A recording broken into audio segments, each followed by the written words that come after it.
Hey guys, welcome back to my channel, Sunny Side Up.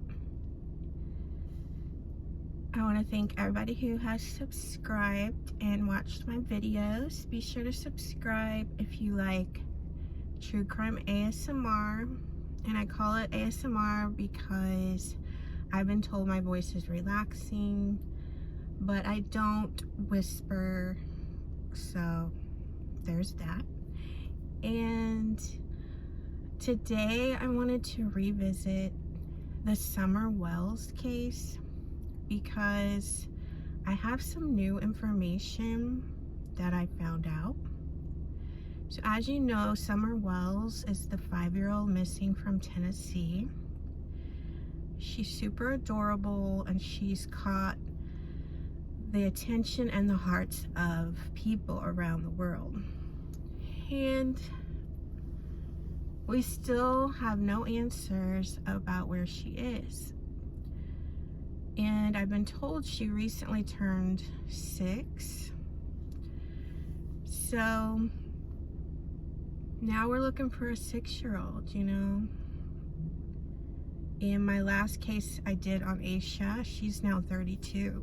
She was 9 when she went missing, so you know, we need to find Summer. She needs to be living her best life somewhere, you know? Whether she gets back with her parents or a relative, we want Summer to have a chance at life. She was just barely getting started. She was literally a baby, you know, 5 years old. She hadn't started school yet. She's pretty much a baby. So last time in my video I touched base on my theory was that I felt there was an accident with Summer, and I felt like the family hid her body because they didn't want to like call the police and then scrutiny be on them. That was my opinion. I don't really feel like anything was done to her on purpose, just because I feel like, you know, it would have been, I feel like if they were going to do something on purpose, it kind of would have been done by now, like before she's 5. Okay, so my new information is, and I forget where I get it because I watch so many videos and I read so many stories about the Summer Wells case that I don't remember where it came from, but I heard that, I heard that when the police interviewed her brothers, as you know, she had 3 brothers, and the mother has made it clear that she told the brothers to watch her, to watch Summer when Summer went into the house that day. So we have not heard like what the brothers say happened, just what the mom says. The mom always says that she took Summer to the door, Summer went in the house, and that the mom said to the brothers, watch your sister. So the brothers, and then she said later she went in the house and asked where Summer was, and the brothers said she went to the basement. So what I heard was that the boys told the police that they were playing hide and seek.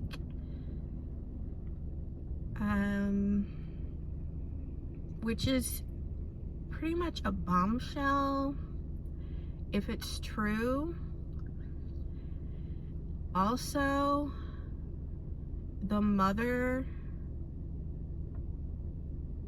if she would have come out from the beginning and said they were playing hide and seek and we can't find Summer, that story would have been so much more believable it would have matched what her son said. Plus, if you look at her property, there's so many places for her to hide and never be found, you know? If it's true that Summer and her brothers were playing hide and seek, it's possible she hid somewhere and got stuck, or never came out of hiding and, you know, fell asleep. I mean, there's so many things to the hide and seek story that would just clear everything up and be great for the family, that I'm not sure like why the mother didn't go with the hide and seek story, unless she just didn't know about it. But wouldn't you be like, if the boys are telling the police that they were playing hide and seek, wouldn't they have told their mother that? So I don't understand that.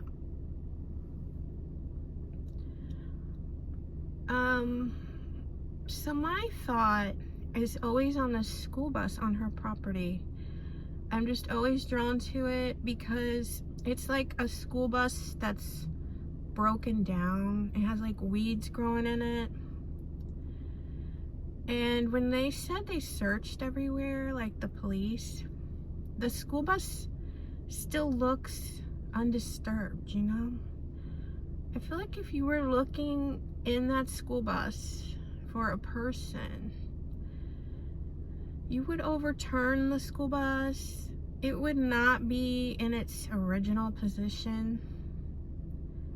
I don't think they gave us a thorough search of not only the school bus, but all of that stuff on their property. It really bothers me because I think initially they just took the parents' word that she, you know, wandered off, and they just looked at the woods and focused on the woods, which is a good place to focus.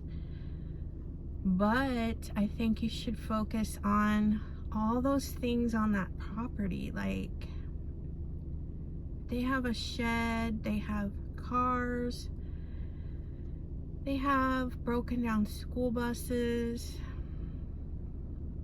Just there's endless possibilities. And I'm not a police person, and I don't know their protocols, but I've read enough stories to know that they've missed searching even someone's house. Like, there was a babysitter once who called 911. She said the kid, you know, wandered off. And it was in an apartment complex, and they searched the whole apartment and they couldn't find the kid. And I think it was like 3 days later they finally went back and searched her apartment. Like, they didn't even search it to begin with, and the kid was in the closet, and it had passed away. Like, she had, you know, done away with the kid. To be the first place you look. If someone calls it a missing child, you look thoroughly in that house, like as if the kid is hiding, as if the kid does not want to be found, because perhaps they are hiding, you know? And remember the balloon boy? The father wanted to make a viral video and say his kid was in this balloon he had. And so he told the police that his kid was missing. And then he said, I think the kid's in the balloon. It was on the news. And he ended up being in the attic, and the dad had told him to stay there. So my thought is, if this hide and seek theory is true, I think the police need to go back. I mean, it might be too late, you know, like, it's probably too late. Like, I feel like even if they hid the body somewhere, like the parents, they could have moved her by now. It's just, this should have been done like the first day. The first day, this is what I think should have been done. I think the family should have been told to leave. I think the family should have been told to leave the property while they searched the area. And this is because I think when you search a house and there's a family member there, you're more than likely not to be thorough, because you probably have the mother saying, oh, I already checked there. I already looked in that. Oh, that doesn't lead anywhere. You don't need to look in there. Get the family out. Have the police thoroughly look in the basement, the walls, the attic. Because let's not forget about the woman who fell and she was in her wall. And she didn't get found for like 5 years because who would think to look in the wall, you know? Look everywhere. How many times have we heard of kids playing hide and seek and they hide in the trunk of a car? You know? A refrigerator, an abandoned refrigerator. Like, that house and its surroundings has so many places to hide. So, my theory with the hide and seek, if it's true, that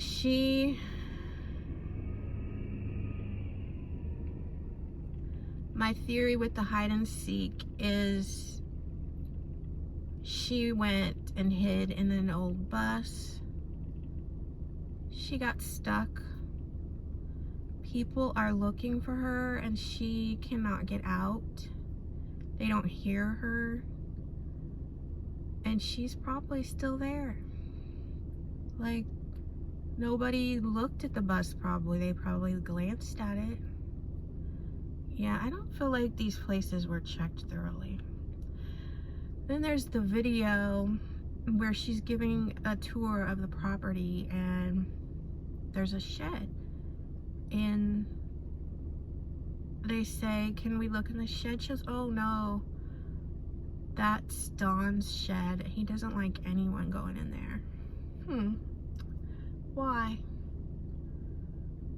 Who's in there? Is Summer in the shed, you know? Like, I just would not, if I was a policeman, I would not be taking the family's word for it. And I hope they haven't moved her. But my gut feeling is she is in the woods or she's on that property somewhere. Where she tells them, you know, she's not in the woods. They can quit looking there. She got kidnapped, you know. Like, they're wanting attention away from the woods. They want this kidnap theory to be ran with. So if a policeman from Tennessee is listening to this, please do a thorough check of everything on their property, like every single thing, underneath everything, you know. But I mean, it could be too late. But if they were me, if that was my police job, I would have had surveillance on their house all this time. I would have been watching that house to see what they do when everyone goes home, when it gets dark, you know, the night she disappears, everyone leaves. The search will be in the morning. Do the parents come out, move the body? You know? I don't know. I feel like someday that's where they're gonna find her. Now, I don't know that the police will find her. I feel kind of like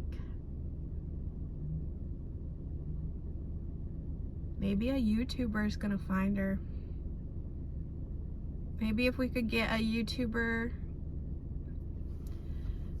to search there. Of course, I hear the terrain is really bad there, so, and I don't know that they could search unnoticed, so.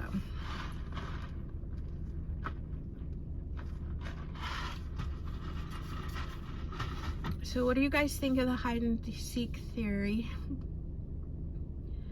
My other problem with it is if everything happened as quickly as the mother says, I don't know they'd have time to start a game of hide and seek, because the mom said it was like 2 minutes. So she said, watch your sister. And then she said 2 minutes later, she went back in. Well, I don't think they would have already been like, let's play hide and seek if they were sitting by the TV already playing. My other problem with the mother's story is I can remember being 5, you know, and I had older siblings that would watch me, but it was never a you watch your sister. I never heard that in my life. It was a understanding, especially in your own house. When you're 5, you run around the whole house and there's not somebody watching you the whole time. You play in your room, no one's watching you. They just want to make sure you're in the house, but you don't have like a sibling watch her. So I find it odd that the mother says that she told the boys, watch your sister. That's really odd to me, because I don't think she said that. Like, who would say that? Your kid goes in the house, her brothers are in there. You don't need to tell them to watch her. It's probably a scenario that happens every day.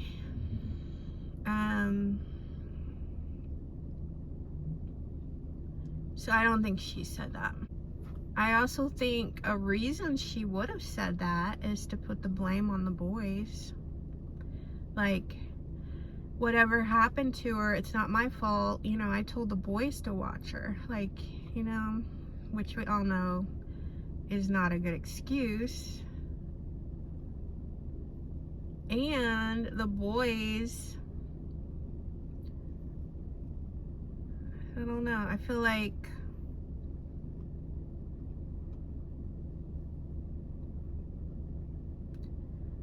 I definitely early on thought the boys would be able to answer a lot of questions, because they'd be able to tell the police whether Summer actually ever made it to the house, you know. So I think the key to what really happened is in the boys' stories. Of course, if they tell the truth, at this point, if they still even remember. So the other thing is, I feel like the mother would have ran with this hide and seek story had she known it. I don't think she knew about the hide and seek story. I don't think the boys had time to tell her about it, if it's true. So in that case, she had to stick with that original story, because she'd already told the police. So you can't all of a sudden be like, oh, they were playing hide and seek. So that's the latest on what I think about that. There are other things about the story I want to talk about, but I do like to try to tell other stories too on here. But I know a lot of people have a lot of theories about Summer, and she's on our mind, especially this month because it's her birthday month.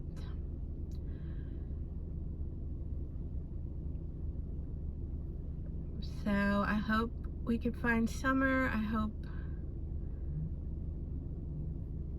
you know, I hope there's some clue that pops up.